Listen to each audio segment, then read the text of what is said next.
Ben Franklin's World is a production of the Omohundro Institute, and this series is made possible with support from Mass Humanities.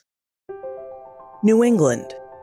Today, that name evokes a mental image of a region in the northeastern United States. New England is a region made up of 6 states: Maine, New Hampshire, Vermont, Massachusetts, Connecticut, and Rhode Island. All but one of those states borders the Atlantic Ocean. In its interior, much of New England has a rocky, even mountainous topography, heavily forested in many places. Traveling north from Virginia, Captain John Smith gave the region this English name in 1616. But New England has had a different name for much longer. The word that comes to my mind is the Dawnland, because that's used a lot today to represent us, the people of the East, where the sun rises in the morning. We're the people of the dawn. So I'm Loren Spears. I'm the executive director of Wampanoag Museum, Askawi Kwasin, Natasuis Makasini Pashao, Nahai Gansek, Natasuis Loren Spears, Englishat, Ni Nahai Gansek Nehantek, Kanupiam at Aki Nahai Gansek. And so what I said to you in my language was hello, and that I'm Loren Spears, and my traditional name is Makasini Pashao, and I am Narragansett Niantic, and welcome to the homelands of the Narragansett people. We know for my people, we've been around this area for over 12,000 years. And we believe we come from the Southwest after many ice age that happened. So that's why we believe all South, Central, and North American indigenous people are pretty much all the same in a way, how we think about land, life in general, So we worked our way up here, and we've been here, like I said, for over 12,000 years. My name is Darius Coombs. I'm Mashpee Wampanoag. I'm the director of Wampanoag and Algonquin Interpretive Training, and I work at Plymouth Patuxet Museum.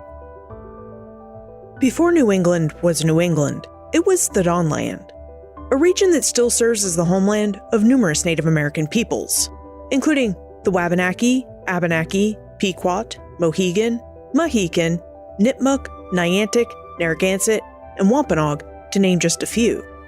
Over the next 2 episodes, we'll explore the world of the Wampanoag before and after 1620, when 100 English settlers arrived in their world on a ship called the Mayflower, to a place the English would call Plymouth.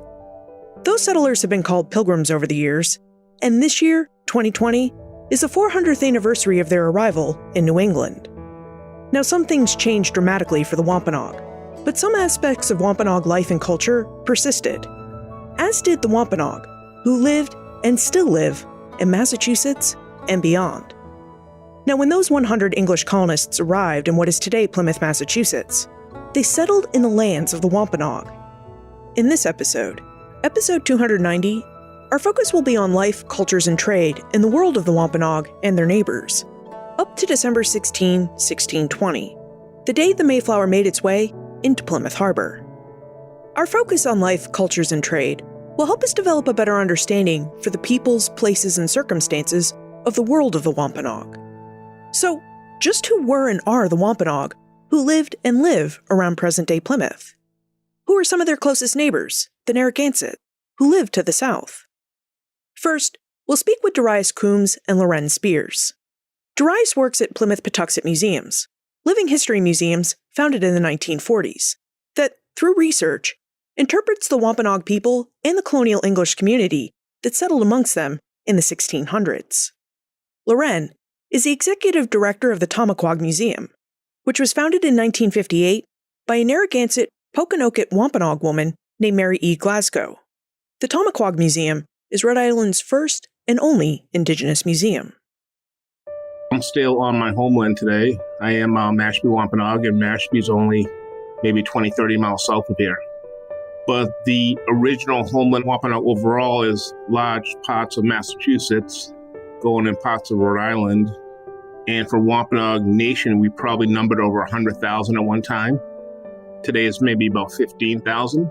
And amongst that 100,000 at one time, there's probably over 70 Wampanoag communities. If you were traveling back then, right, and you came this area around here, what is known as Plymouth today, and if I was from here and you came up to me and asked me what I was, I would say I'm a Patuxet. How about yourself? And I wouldn't say Wampanoag, because Wampanoag is a nation of people. And if you're traveling back then, I would expect you to know that already. This is Wampanoag country. So I would describe myself a Wampanoag speaking community I'm from. So all around this area, what is known as Plymouth today, is what we call Patuxent. When we speak to Narragansett, we are speaking to a nation. I have heard that in the times of Verrazano, there may have been 100,000 people along Narragansett Bay. Now, when you think of Narragansett Bay, it's called Narragansett Bay for a reason, is that was part of our homeland.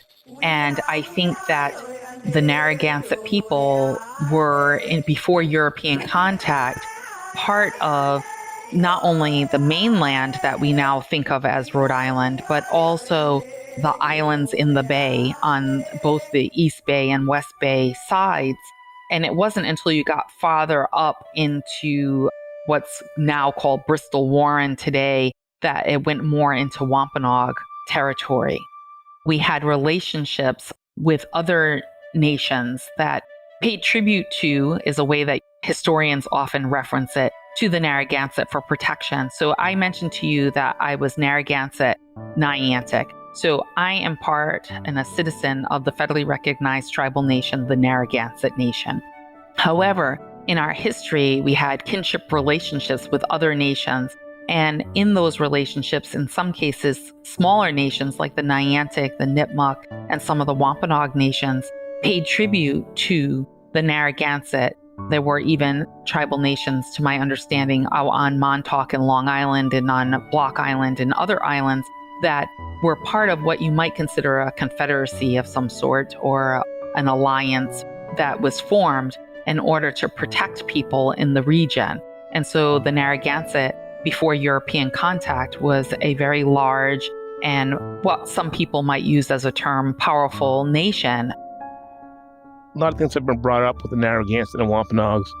A lot of people say, oh, we were enemies, but it can't be just that black and white. They didn't like each other, or they did like each other.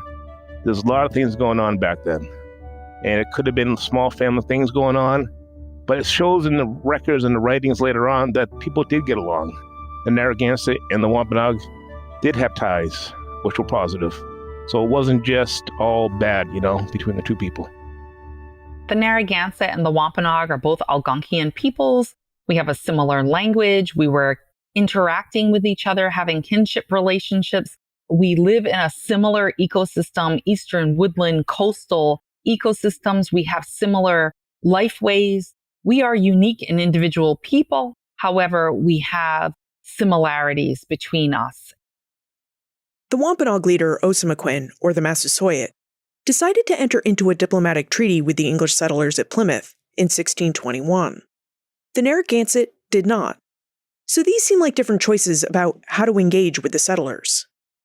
Now, before the English settlers established their colony, it seems that relation between the Wampanoag and Narragansett could have been positive and fluid, with some Narragansett people intermarrying with some Wampanoag people, and with some Wampanoag paying tribute to the Narragansett Nation in exchange for protection from other Native American peoples or from the occasional European fisherman, trader, or enslaver.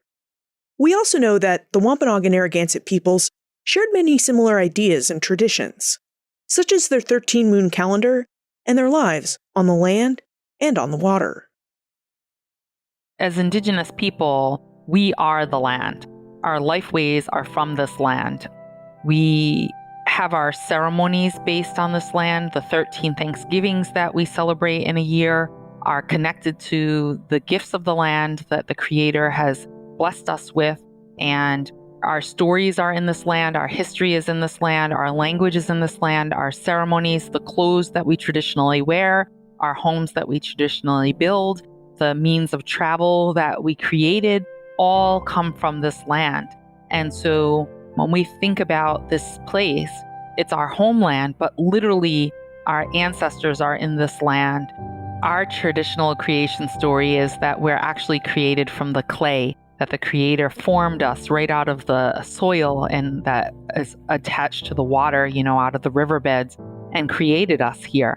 And so our people have been here since time immemorial, and archaeologists and anthropologists, every so often they find a new, what they call a discovery about our history, and they just keep going back in time. I believe right now they're at about 10,000 years that we've been in this place.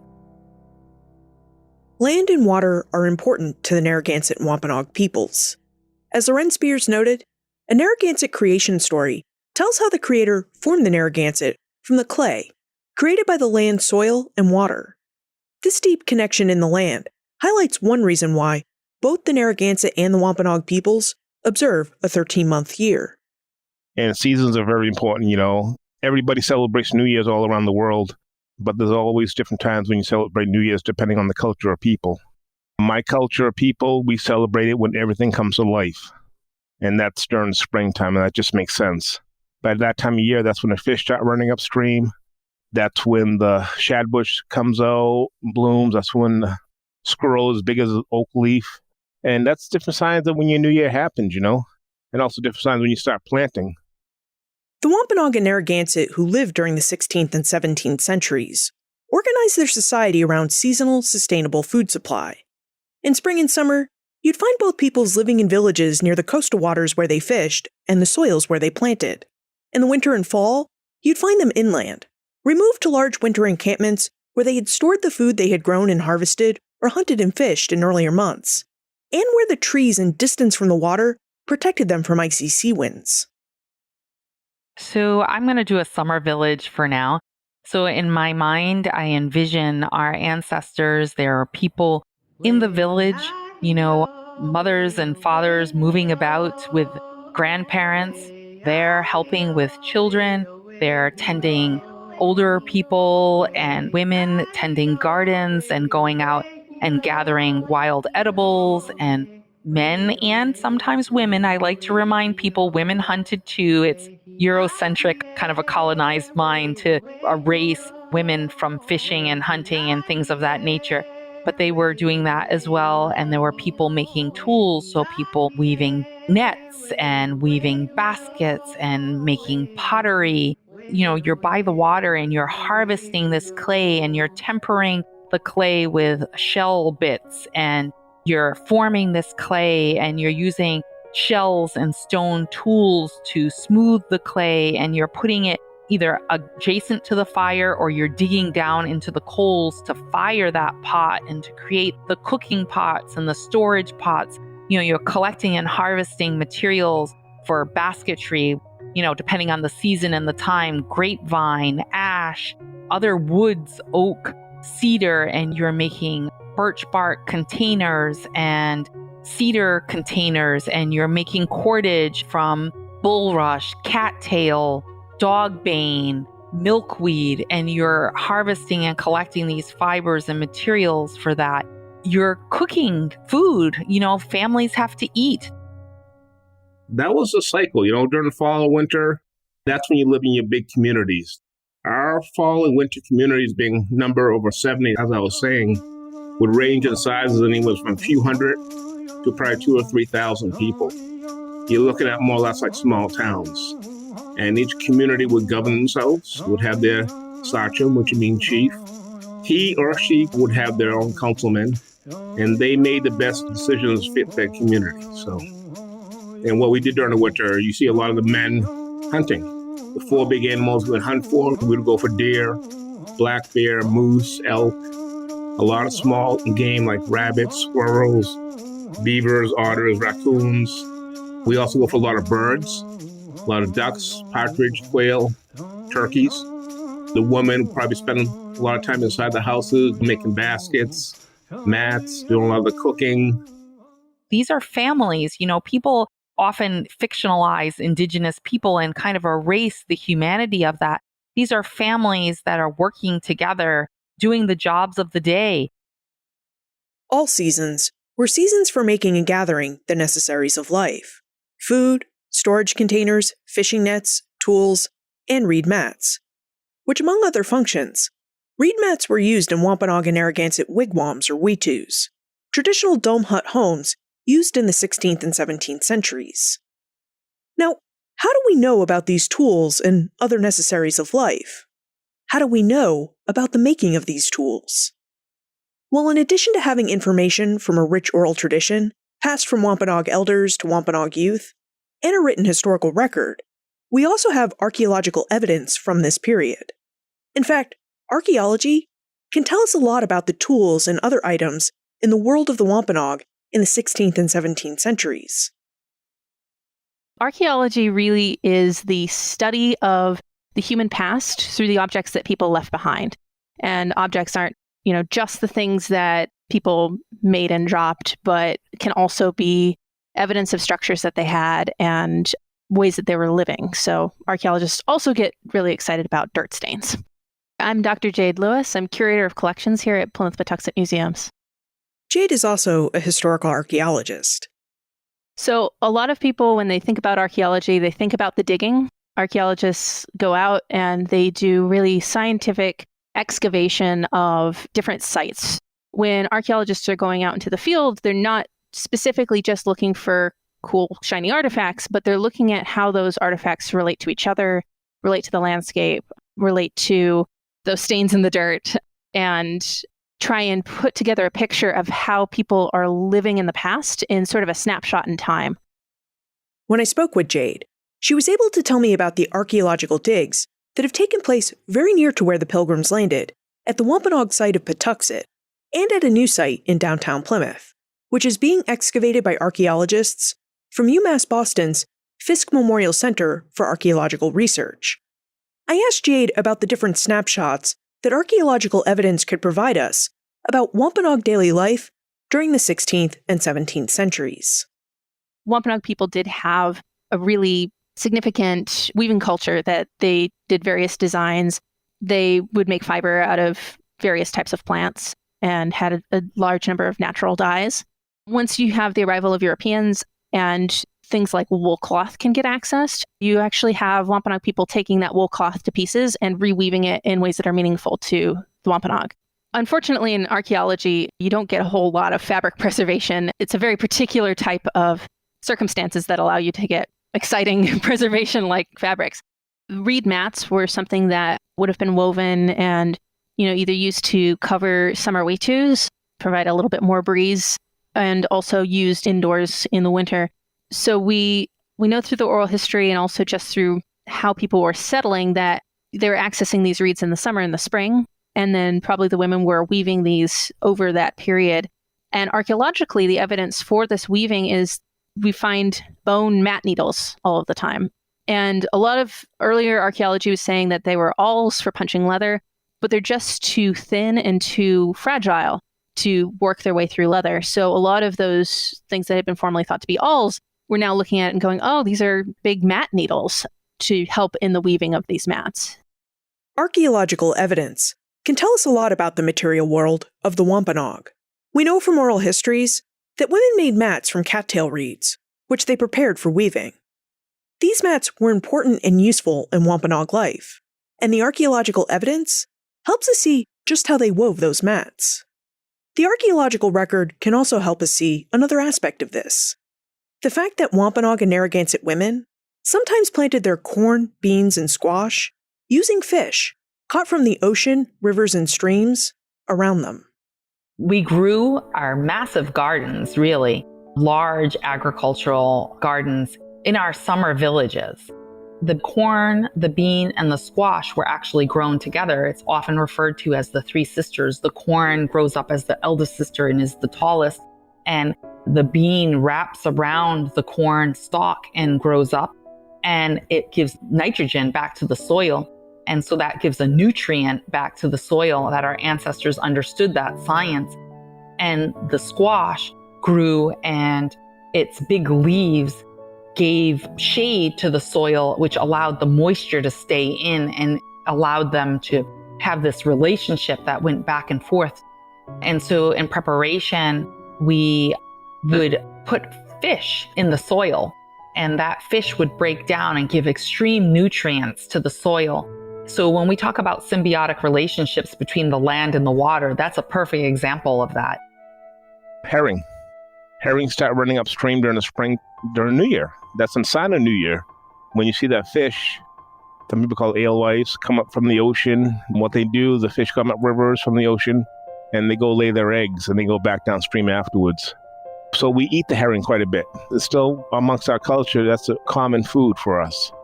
So we eat the herring, but a lot of time we also use it for fertilizer. We dig a hole in the ground, We put fish down in the hole and we mound it over, and that's when we plant our corn and beans. And when the fish decomposes into Mother Earth, into the ground, it's going to add nutrients back into the ground. I don't think it was done every year because that's a lot of fish. Back then, a planting field for one family may take up an acre or two of land. So you didn't need to do it every year either. You always plant right next to a river. And when you plant it next to a river, the land's fertile as it is. We have that piece of dirt on display, and if you don't know what you're looking at, it looks very strange, but you can actually see the fish bones, which are probably herring bones, in the base of this planting mound and see how that looked in the field before it was taken out. The history of this is that this idea of Squanto teaching the English how to plant with fish was pretty unchallenged until about the 1970s and 1980s, where historians started to wonder if this is in fact a European practice that is being brought over by maybe not the Mayflower passengers, but other Europeans before the Mayflower passengers and taught to indigenous people in the Northeast. A really important scholar here at the museum, Nana Pashmet, he saw these new ideas coming out. He decided to go into the historical documents and pull out every single instance of a European saying that this is this weird way that indigenous people are planting corn, or this is the only way that we can plant with corn when it was showed to us by indigenous people. Now, at the same time he was doing that research, an archaeologist was researching a planting field in Truro, Massachusetts, noting that you have these fish bones that are showing up in these planting fields, and worked with Nana Pashmet to kind of join forces as far as research. Oral histories, written histories, and archaeological evidence tell us that the Narragansett and Wampanoag peoples used fish and a well-thought-out system for planting their crops that helped to ensure their planting soils would yield bountiful harvests of corn, beans, and squash, crops that could be consumed fresh or dried and stored for later use. As Loren Spears remarked, and as Darius Coombs described, water is just as important as land. We have our natural springs going all up and down the rivers. You always plant during the spring and summer right next to a river. And by planting next to a river, the land's pretty fertile as it is. Fishing is very, very big amongst our culture, amongst our nation. We have a lot of fish in our diet during the spring and summer. The freshwater fish, bass, pickerel, trout, salmon, perch. You also have eels, snapping turtles. You got out in the saltwater, you got the striped bass, you got the bluefish, you got flounder. There's so much flounder out in the ocean they can walk out there back then and spare them, We traded on the water. You went from one place to the other on the water. You visited family and friends on the water. You went by the open ocean and the bay and fed your community on the bounty of that water, those gifts of the sea. One of my most profound thoughts is around how did our ancestors harvest the whale? That was part of our annual lifeway, to have the harvest of the whale. And that whale could feed large quantities of people, many, many villages at one time. And, the idea of our ancestors out there in dugout machines or canoes, working in collaboration to hunt this mammoth animal and, having a dozen canoes out there and strategically positioning yourself and, having ceremony before to ensure your protection to get there and hunt the whale safely and then be able to come back and then have the Thanksgiving ceremony and harvest where we all come together in multiple villages, that we're providing this food and this resource for many, many people is just amazing. Things have changed. We hunted seals and whales, and those are animals that we're not really hunting today because they're just not in the abundance that they once were in this region. When colonization and conquest happened, they changed the land. Water provided the Narragansett and Wampanoag with fertile soils for their crops, fish to eat and to fertilize with, and with water mammals like seals and whales that would feed multiple villages. Now, I'd like for us to go back to Loren Spears, picturing her ancestors out on the open ocean, hunting for whales in machoons or canoes. What did these watercraft look like that they could handle the open sea and carry enough men to hunt down a whale? Canoes, kayaks all mean the same thing. They're boats, For our language, it's machoon around here. I personally have made probably 50 or 60 boats myself with shoe notches. And our boats range in sizes anywhere from a 9-foot one-man boat to we have boats big enough to carry over 40 men. We had 40-man boats being one tree. And those were either made out of white pine, chestnut, and even white oak.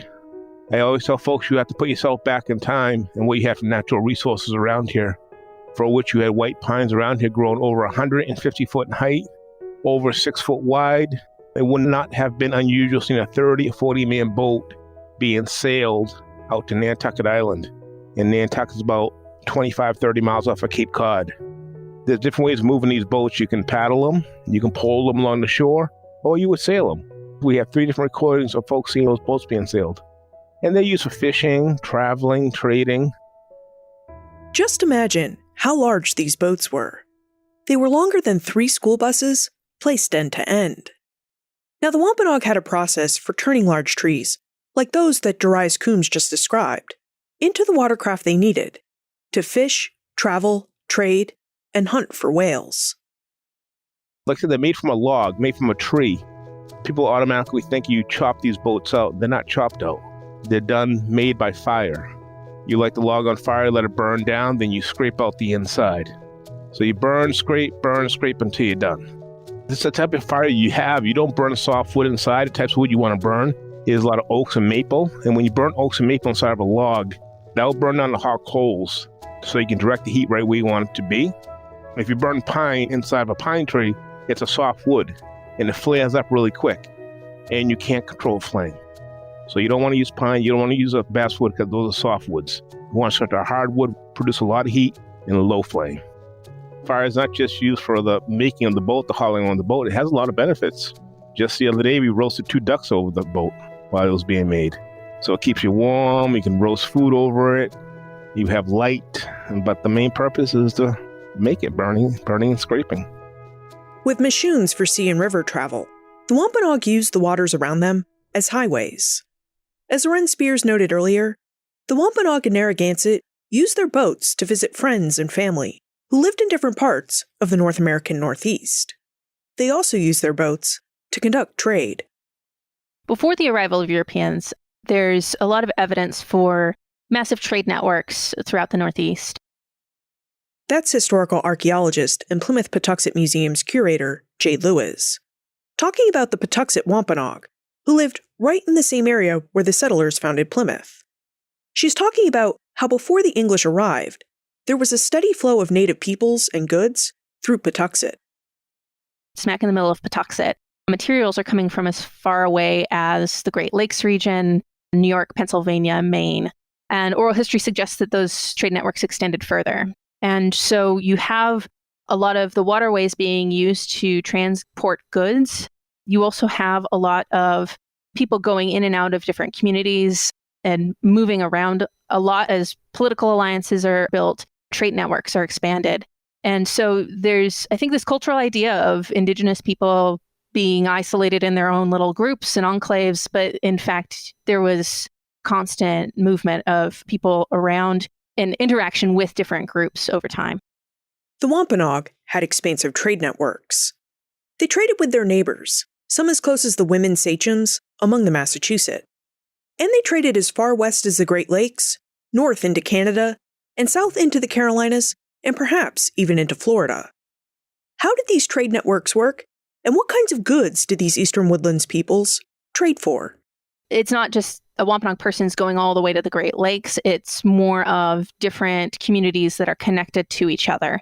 It seems that probably you'd have local communities in the Great Lakes region who would, trade goods into nearby communities, and those nearby communities would then move things down the line. So you might never go all the way to the Great Lakes region as a Wampanoag person, but you would at least have connections through that long range.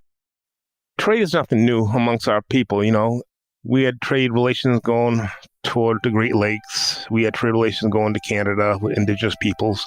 Far south is the Carolinas. It wasn't us necessarily having to go down there physically to do the trading, right? But you had a lot of the time, you had the stuff that bounced its way up here or across here through different networks. Like the only type of metal you would have seen around here pre-European would have been copper. Copper is not found around here, but it's found out in the Great Lakes. So we could have went out there, but it wasn't necessary for us to go out there. It made its way out here. So you had that network of trading all the time. There's all different signs of people coming on the coast from what was known as Canada, like a lot of the Mi'kmaq people were taking their birchbark boats down here along the coastline and doing a lot of intermarrying, a lot of diplomacy like that. So trade networks, yeah, we had them. It wasn't necessary you had people that had something better than you. I mean, it might have been different, but just keep relations good, do friendly trading back and forth. As Loren Spears tells us, people were coming to and from what we would consider to be a long way away. There's old dances that we have, like the alligator dance that our community has been dancing for many, many years. Well, guess what? There's no alligators in Rhode Island. However, that tells you about how we went down the waterways, down the Atlantic and down those different river systems and met up with, and maybe we didn't go all the way to Florida, but maybe we were meeting with people in those different spaces. And that's how you were sharing different songs and different dances and different ceremonies, just as we do today when we visit other tribal nations. You bring gifts. I'm wearing wampum today, and we would bring gifts of that wampum to other regions. The Narragansett and Wampanoag engaged in trade, primarily to forge good kinship and diplomatic relations. As Loren Spears just discussed, sometimes trade functioned as a cultural exchange, whereby goods, songs, dances, and cultural knowledge were exchanged between different groups of people. As Darius Coombs put it, trade for the Wampanoag wasn't just about exchanging something you have for something different that you need or want. Trading was also about creating and maintaining friendly relationships with other peoples. Whether they traded physical goods, songs, dances, or other forms of cultural knowledge and traditions, the people of the Dawnlands traded to build and maintain positive understandings and positive relationships with neighboring and distant peoples. So, how did this long cultural tradition of trade inform how they approached trading with Europeans? For one thing, trading with Europeans wasn't anything new. The Wampanoag, for instance, had been interacting with Europeans for almost 100 years before the arrival of the Mayflower. So you have Europeans coming to the Northeast primarily to access the cod fisheries. Cod was huge business in the 16th and 17th century, and you had traders who would encounter indigenous people on these shores and trade and interact with them. So when the people in the Mayflower arrive, the Wampanoag are familiar with them. They've maybe encountered Europeans themselves. They'd at least encountered probably other indigenous people who had traded or communicated with Europeans. And there's, in many ways, a complicated history that's already been established for 100 years before Mayflower arrives. There were people coming over. The first time there was written recording was Verrazano. He went down and did some trading with the Narragansetts in Rhode Island. In addition to what we know from oral histories, we also know from written European sources that, like many native peoples along the North American Atlantic coast, the Wampanoag had been interacting with Europeans from Spain, France, the Netherlands, and England since the 1520s, just as they did when Giovanni Verrazano explored the Atlantic coast for France in 1524. What did Verrazano and the men who followed him look for? What did they hope to gain from their trade with northeastern Native Americans like the Wampanoag?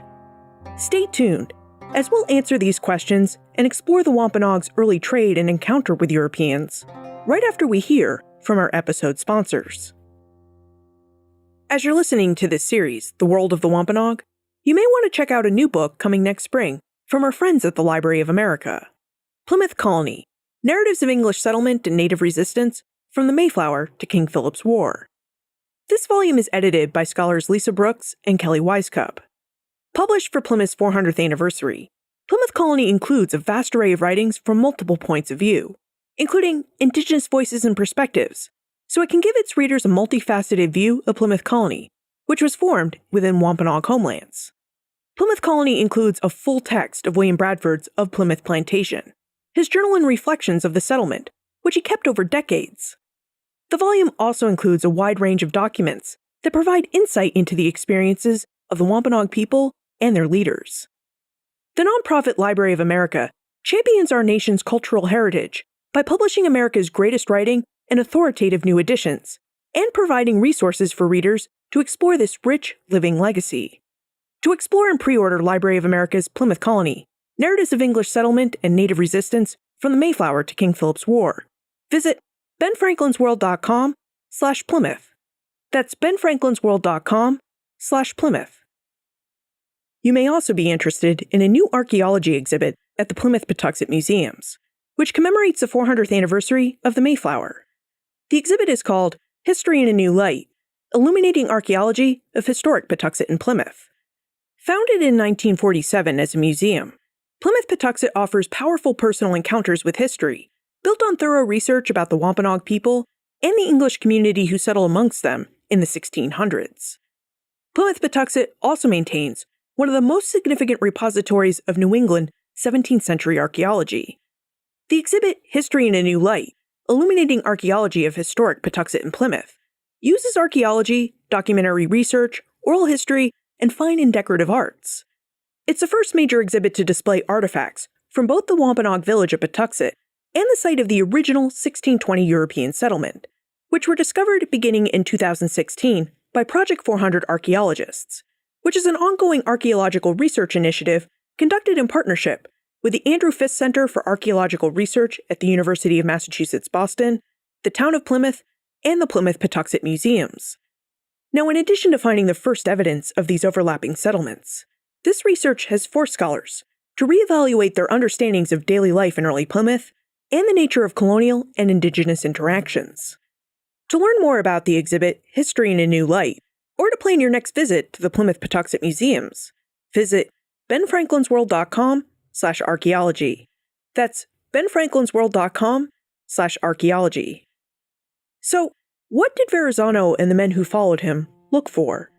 What did they hope to gain from their trade with northeastern Native Americans, like the Wampanoag? They came over for beaver skins, right? They wanted the beaver and otter. A lot of beaver and otter were decimated over Europe. And we have plenty around here. This is important that you hear the terms fishermen and traders. In that one breath, you got to say fishermen, traders, and enslavers, because that's fact. These people weren't just coming over for fishing and trading. They were also taking native people back over to Europe. European explorers and fishermen traded for furs and peltry they no longer had in Europe, and for foodstuffs that they needed to support their seasonal fishing villages or for their return voyages across the Atlantic. Now, sometimes these explorers and fishermen kidnapped, and in some instances also enslaved, native peoples, including a well-known member of the Wampanoag Nation. Best known to most people as Squanto, Tisquanton was a Wampanoag man who was taken captive by English sailors in 1614, returned to his home in what is now the town of Plymouth, which he knew as Patuxent, in the year 1619. Andrew Littman is an associate professor of history at Barnard College and the author of the forthcoming book, The Death and Life of Squanto.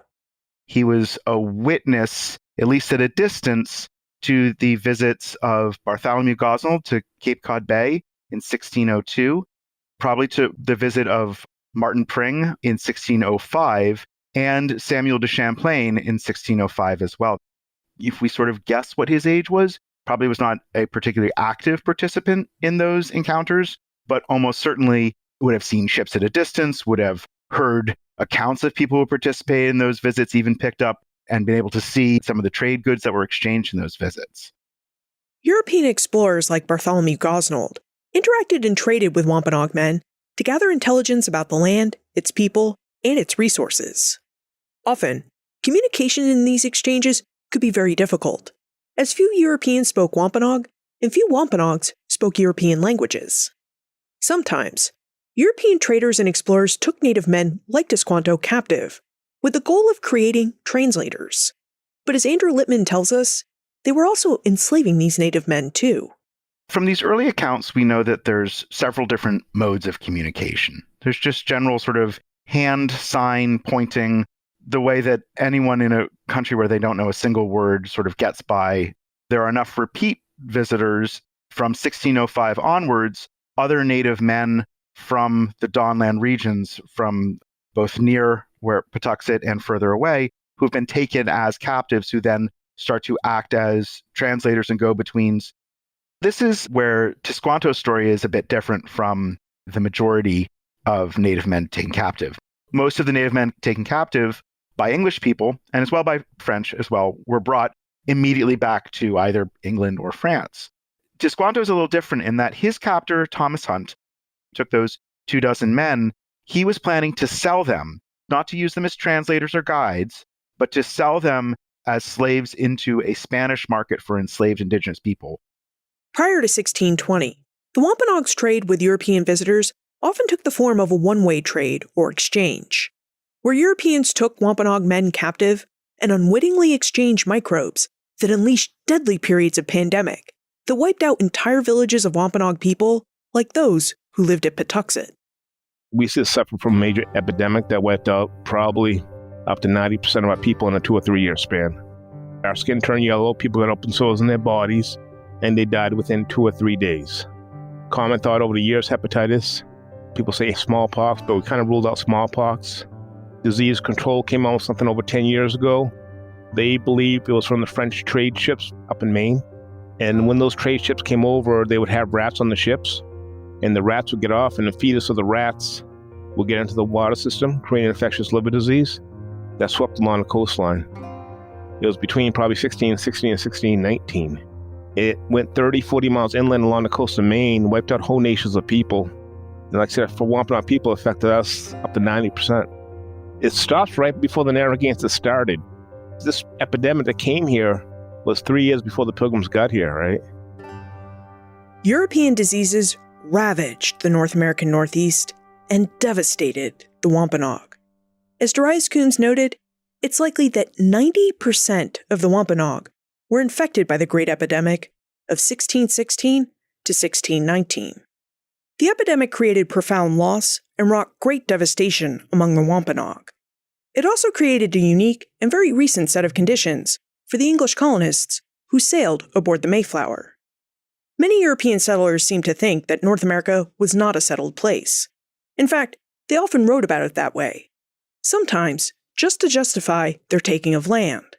But when the Pilgrims landed, they encountered a place that, while the homeland of the Wampanoag for thousands of years, was very recently, because of the epidemic, a much less populated place. When they got here, it was a changed place. When they got here, it was a year, 2 years after that epidemic hit us, you know? If they landed 4 or 5 years before, it might have been a different story. This whole area was populated with people. And when they landed in Patuxet, this whole area was devastated. The nearest living communities was probably Manamet, what's called Manamet, about 10 miles south. We're a caring people, we're a loving people. But it's also a good time which people needed each other, you know? They needed an ally because of the Native communities that didn't care for them being here. And also, we needed an ally a lot of the time because we just got devastated. We needed help in a way. They needed each other. It was a very, very confusing time, too. The leaders we lost, the chiefs, the medicine people, the political leaders. On December 16, 1620, the ship Mayflower sailed into Plymouth Harbor. The English colonists aboard her found a cleared area that had recently been the home of a Wampanoag spring and summer village called Patuxet. Unbeknownst to the colonists, the epidemic that raged up until a year before their arrival had wiped out most of the Wampanoag's Patuxet population. They landed here. They landed in Wampanoag country. That's when they landed in Patuxet. And when they landed here, they found devastation. And that's when they started building in December 1620. Things started to change in the 1600s as the Pilgrims, as we know, and we're talking about 400 years since they landed here with the Mayflower. And that was the beginning of the change when people started to quote unquote settle here, meaning that they didn't leave. That started this huge change in the land. The world of the Wampanoag. After thousands of years in the Dawnlands, the Wampanoag had a deeply established economy, culture, and politics. They had also experienced more than 100 years of encounters with Europeans. But their world had changed in the wake of the destabilizing epidemic, in just the few years before the Pilgrims arrived in 1620. So the specific circumstances when the Mayflower sailed into what the English would call Plymouth Harbor were very new. Join us next week for our next episode, when we explore the world of the Wampanoag in 1620 and beyond, a world that now included the Pilgrims and their settlement at Plymouth. This episode is part of a 2-episode series about the world of the Wampanoag, which is co-written and co-produced by Liz Covart and Karen Wolf, and made possible with support from Mass Humanities. If you're looking for more information about our series, our guest experts and scholars, or notes and links for everything we discussed today, visit the show notes page, benfranklinsworld.com/290. The show notes page is also where you'll find a list of resources and texts that we used to write this series. Plus, you'll also find some pictures of the objects we discussed today, like machoons and fish bones as fertilizer. Again, you can access this list of resources and the pictures at benfranklinsworld.com/290. We're grateful to the large number of historians, tribal experts and spokespeople, and museum professionals who took the time to speak with us during the course of our research. We're also grateful for the research assistance provided by Gail Coughlin and Eugene Tesdall. The original music you heard throughout this episode was composed by Joel Roston, in collaboration with Wampanoag musician Durwood Vanderhoop, with additional music by Narragansett musicians Sharente Harris, Lindsay Montanari, and Akeki Harris. The Wampanoag and Narragansett songs included in the score and arranged throughout this episode were composed by Durwood Vanderhoop, Sharente Harris, and Akeki Harris. Production assistance for this podcast comes from the Omohundro Institute's digital audio team: Joseph Edelman, Martha Howard, Holly White, and Karen Wolf. Be sure to tune in next week to hear our second episode in the World of the Wampanoag series, The World of the Wampanoag, 1620 and Beyond. Finally, any views, findings, conclusions, or recommendations expressed in this episode do not necessarily represent those of the National Endowment for the Humanities. Ben Franklin's World is a production of the Omohundro Institute, and this series is made possible with support from Mass Humanities.